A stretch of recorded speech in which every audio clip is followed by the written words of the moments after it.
चलिए। हेलो बच्चों, उम्मीद है आप सभी बढ़िया होंगे, स्वस्थ होंगे, क्योंकि अभी परिस्थिति उतनी अनुकूल नहीं है। महामारी फैली हुई है, पहली लहर आया, दूसरी लहर आया, अभी तीसरी लहर के बारे में बात हो रही है कि चल रही है कि आने वाली की जाने वाली। ये तो कंटिन्यू चलते रहेगा, है ना। जरूरी ये है कि आपकी पढ़ाई चलती रहनी चाहिए, पढ़ाई जो है वो जारी रहनी चाहिए, कंटिन्यू रहनी चाहिए, ठीक है। आज हम बात करेंगे कक्षा 10वीं बोर्ड एग्जाम, कक्षा 10वीं के एक चैप्टर है बैंकिंग एवं कराधान, बैंकिंग एंड टैक्सेस, ठीक है।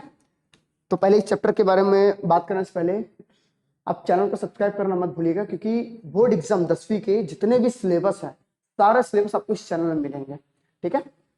चलिए तो आगे बढ़ते हैं। तो बैंकिंग एवं कराधान, बैंकिंग एंड टैक्सेशन। तो पहले हम बात करेंगे खाली बैंकिंग के बारे में, ठीक है।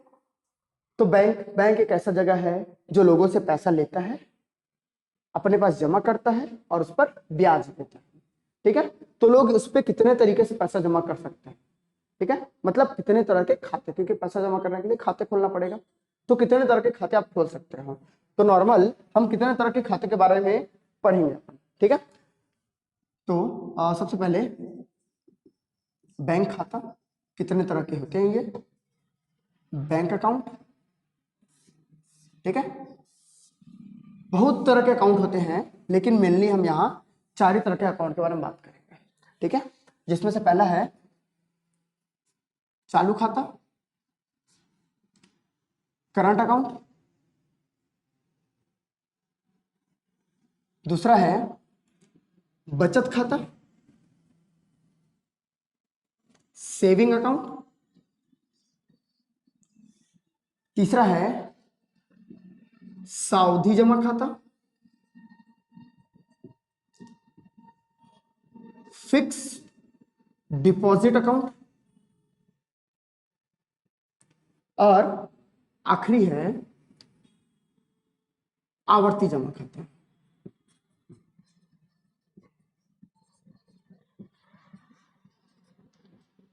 रिकरिंग अकाउंट, ठीक है।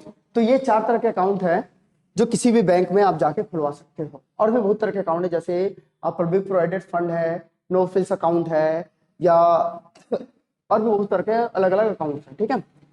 इन अकाउंट के बारे में थोड़ा बहुत जानकारी लेते हैं कि चालू खाता क्या होता है। चालू खाता बेसिकली जो होता है, जो बिजनेसमैन वगैरह रहते हैं ना, जिनको बहुत बड़े अमाउंट में ट्रांजेक्शन वगैरह करनी होती है, उनके लिए होता है ये चालू खाता, क्योंकि इसमें लिमिट जो होता है वो काफी बड़ा होता है, ठीक है। बचत खाता एक नॉर्मल मध्यम वर्गीय परिवार के लिए बचत खाता खुलवाया जाता है, जिसमें आप पैसे कुछ लिमिट अमाउंट तक जमा भी करोगे और निकाल भी सकते हो, ठीक है। सावधि क्या होता है, एक फिक्स अमाउंट लो और उसको कुछ फिक्स समय के लिए, जैसे आपने सपोज 2 लाख रुपए 2 वर्ष के लिए जमा कर दिया, ठीक है। तो इस तरह के जो अकाउंट होता है वो सावधि जमा का फिक्स डिपॉजिट है, एक निश्चित समय के लिए जमा कर देना, ठीक है। आगे बढ़ते हैं, आवर्ती जमा खाता, रिकरिंग अकाउंट। अब रिकरिंग अकाउंट क्या होता है? रिकरिंग अकाउंट बेसिकली मध्यम वर्गीय परिवार के लिए होते हैं जो हफ्तों में या महीनों में बचत करते हैं। जैसे अगर कोई अकाउंट खोलाता है और बोलता है सर मेरे पास महीने में 500 रुपए बचता है, तो मैंने हर महीने आपको 500 रुपए लाके जमा करूंगा। तो इस तरह का जो अकाउंट होता है वो अकाउंट होता है आवर्ती जमा खाता, रिकरिंग अकाउंट, ठीक है। आज हम मेनली 10th के सिलेबस में ये 2 अकाउंट के बारे में पढ़ेंगे, सावधि जमा खाता फिक्स डिपॉजिट और आवर्ती जमा खाता रिकरिंग अकाउंट। क्योंकि ये दोनों हम पहली कक्षाओं में पढ़ चुके हैं, तो पढ़ने की जरूरत नहीं, आपको खाली ये दोनों पढ़ने की जरूरत है, आपके सिलेबस में यही दोनों, ठीक है। चलिए आगे बढ़ते हैं। चलिए सबसे पहले बात करते हैं हम आवर्ती जमा खाता की। क्या होता है आवर्ती जमा खाता? देखिए आवर्ती जमा खाता बेसिकली मध्यम वर्गीय परिवार के लिए होता है। इसमें आप अगर महीनों में बचत कर रहे हो तो आप बैंक में जाएंगे, एक अकाउंट खुलवाएंगे और बोलेंगे हम हर महीने इतने रुपए आके जमा करेंगे एक निश्चित समय के लिए, ठीक है। तो हर महीने जब आप एक निश्चित अमाउंट, जैसे अगर आप हर महीने सपोज आपकी बचत जो है वो 1000 रुपया एक्स्ट्रा बच जा रहा है, जिसको आप चाह रहे हो कि मैं कहीं इन्वेस्ट करूं या बैंक में जमा करूं, तो आप बैंक में जाएंगे, बोलेंगे एक अकाउंट खोलेंगे और उसमें आप 1000 रुपये जो आप हर महीने बचा रहे हो उसको 2 साल या 3 साल के लिए कंटिन्यू हर महीने आप 1000 रुपये आके जमा करोगे। तो इस तरह का जो अकाउंट होता है वो कहलाता है आवर्ती जमा खाता या रिकरिंग अकाउंट, ठीक है। अब रिकरिंग अकाउंट में आपको ब्याज कैसे मिलेगा? या परिपक्वता की तिथि, मतलब जब आपका समय खत्म हो जाएगा तब आपको बैंक से कितने रुपए दिया जाएगा, वो कैसे कैलकुलेट करोगे आप। ठीक है, तो सबसे पहले तो आवर्ती जमा खाता में ब्याज कैसे निकालते हैं। ठीक है, आपको इंटरेस्ट कैसे मिलेगा। ठीक है, अब इंटरेस्ट कैसे काउंट करेंगे। सबसे पहले आपको एक साधारण ब्याज का फॉर्मूला याद होगा। साधारण ब्याज, सिंपल इंटरेस्ट। देखिए साधारण ब्याज क्या था, साधारण ब्याज का फॉर्मूला सबको पता ही होगा, पिछले कक्षा में पढ़े हैं कि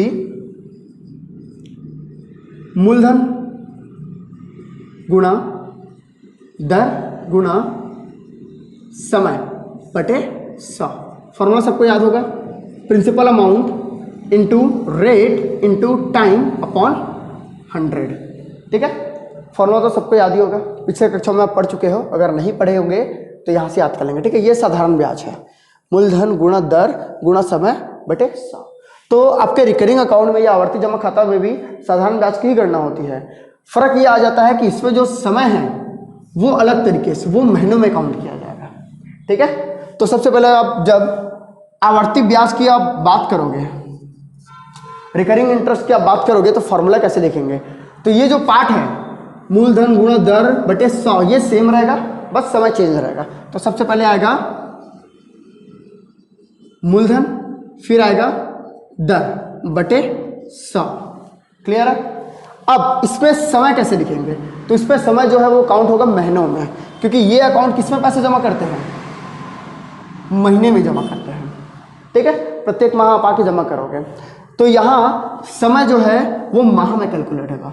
और याद कैसे करेंगे, देखो आप माह में कैलकुलेट कर रहे हो तो यहाँ लिखोगे माह। ठीक है, जितने माह के लिए आप जमा कर रहे हो, जैसे 2 साल के लिए जमा कर रहे हो, 1 साल के लिए जमा करते हो तो 12 माह, 2 साल के लिए करते हो तो 24 माह। तो यहाँ माह और यहाँ बटे 12, माह बटे 12। साथ में यहाँ लिखोगे आप माह प्लस 1 बटे 2 गुणा माह प्लस 1 बटे 2। तो ये फॉर्मूला यूज किया जाता है आवर्ती जमा खाता के ब्याज के लिए। ठीक है, आप लिखना चाहो तो ऐसे, principal amount into rate upon 100 multiply by n. अब यहां n is a number of month,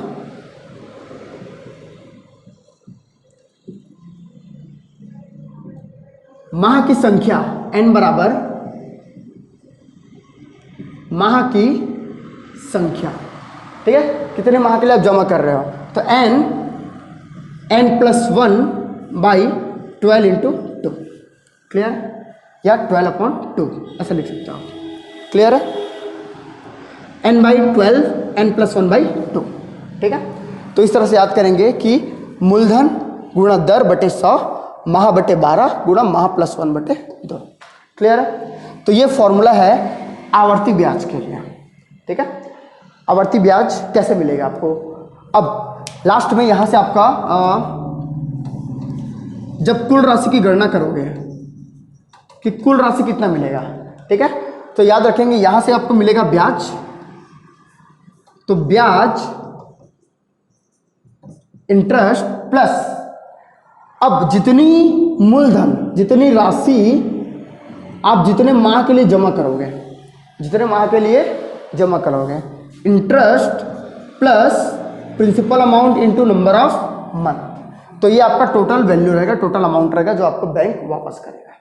clear है, चलिए उम्मीद है आपको फॉर्मूला तो समझ में आ ही गया होगा।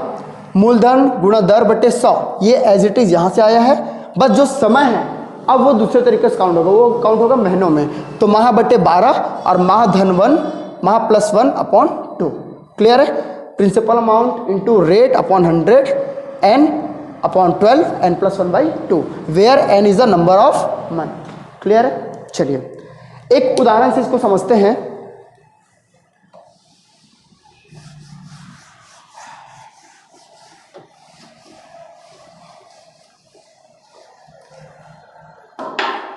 चलिए तो मैं यहाँ ब्याज का फॉर्मूला लिख देता हूँ, इंटरेस्ट का फॉर्मूला है यहाँ ब्याज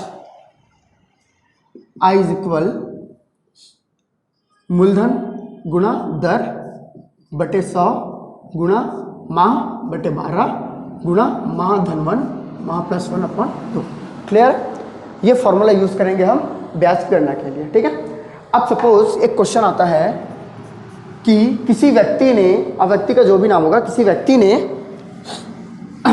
एक आवर्ती जमा खाता खोला और उसमें प्रति माह वो सपोज 100 रुपये जमा करता है, प्रति माह 100 रुपये जमा करता है। कितने समय के लिए?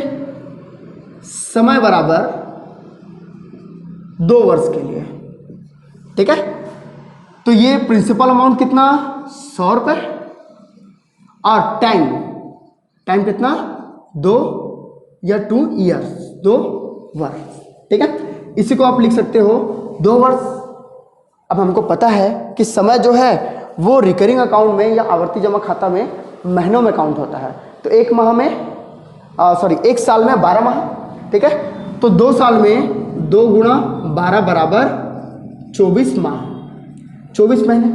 क्लियर है? तो n बराबर हो जाएगा 24 मंथ। क्लियर है? चलिए, और इस पर दर जो है वो लगता है, या दर रेट जो है वो लगता है 10%। ठीक है। तो एक व्यक्ति है जो प्रति माह 100 रुपये अपने आवर्ती जमा खाता में जमा करता है। कितने वर्ष के लिए? 2 वर्ष के लिए, मतलब 24 माह तक पैसा जमा करेगा वो, और उस पर उसको ब्याज मिलेगा 10% की दर से। ठीक है। तो 2 वर्ष बाद उसको कितना राशि बैंक द्वारा वापस किया जाएगा, इसके कैलकुलेशन करते हैं। तो सबसे पहले आपको ब्याज कैलकुलेट करना पड़ेगा। तो ब्याज का फॉर्मूला यहाँ लिखा हुआ है इंटरेस्ट का, कि प्रिंसिपल अमाउंट इंटू रेट, मूलधन गुणा दर बटे 100 गुणा n/12 माह बटे 12 गुणा n+1/2। क्लियर है? माह +1/2। क्लियर? चलिए, वैल्यूज रखिए। तो प्रिंसिपल अमाउंट मूलधन कितना? वो 100 रुपये जमा कर रहा है। किस दर से? 10% की दर से ब्याज मिलेगा बटे 100। क्लियर है? P की वैल्यू 100, R की वैल्यू 10/100 गुणा n की वैल्यू। अब n मतलब नंबर ऑफ मंथ या माह की संख्या। तो 2 साल मतलब कितने माह? 24 माह। तो 24/12 और यहाँ 24 + 1/2, n बराबर 24। क्लियर है? इसको सॉल्व करते हैं। तो देखो, सीधे 100 से 100 कैंसिल हो जाएगा। ठीक है। ये जगह 12 1 12, 12 2 24, 12 एकम 12, 12 दूनी 24 कट गया, और 2 एकम 2, 2 एकम 2, 2 1 2, 2 1 2 कैंसिल हो गया। क्या क्या बचा? यहाँ से बचा 10 गुणा, यहाँ से 24 और 1 25। तो 10 गुणा 25 बराबर ये हो गया 250 रुपये। ठीक है, 250 रुपये। तो ब्याज कितना मिला उसको 2 साल में? 250 रुपये। क्लियर है? अब बैंक द्वारा कुल राशि कितना मिलेगा? ठीक है, टोटल अमाउंट कितना मिलेगा? तो टोटल अमाउंट कितना मिलेगा देखिए। सबसे पहले तो उसको मिलेगा उस राशि का ब्याज। क्लियर है? प्लस उसने कितना पैसा जमा किया है, दोनों जोड़ के मिलेंगे। तो कितना पैसा जमा किया वो कैसे? वो 100 रुपये जमा करता है 24 माह तक। 100 रुपये जमा करता है 24 माह तक। तो 100 का गुणा 24 से कीजिए और ब्याज को जोड़ दीजिए। तो ब्याज कितना? 250 रुपये। क्लियर है? और 100 गुणा 24, तो ये हो गया 2400 रुपये। तो टोटल अमाउंट कितना मिला? 2400 प्लस 250, 2650 रुपये। क्लियर है? तो यदि कोई व्यक्ति अगर बैंक अकाउंट खोलता है आवर्ती जमा खाता में, 100 रुपये प्रति माह जमा करता है 10% की दर से 2 वर्ष के लिए, तब 2 वर्ष पश्चात उसको मिलेगा टोटल 2650 रुपये। क्लियर है? उम्मीद करता हूं आवर्ती जमा खाता आपको समझ में आ गया होगा। तो दूसरा है सावधि जमा खाता। ठीक है, फिक्स्ड डिपॉजिट अकाउंट। ठीक है, फिक्स डिपॉजिट अकाउंट। अब क्या होता है सावधि जमा खाता? एक निश्चित राशि को आप निश्चित समय के लिए जमा करते हैं, ठीक है। निश्चित राशि को निश्चित समय के लिए जब आप जमा करते हो तब वो कहलाता है सावधि जमा खाता। क्लियर?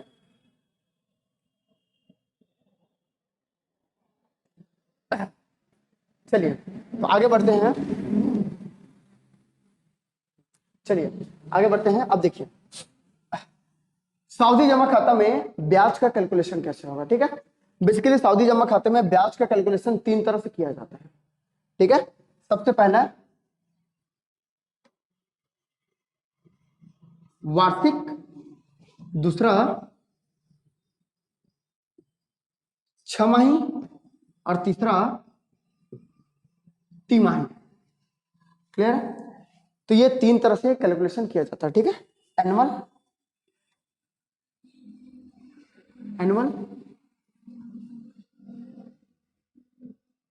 हाफ ईयरली और क्वार्टरली, ठीक है। एनुअल, हाफ ईयरली और क्वार्टरली 3 तरह से कैलकुलेशन का किया जाता है, ठीक है।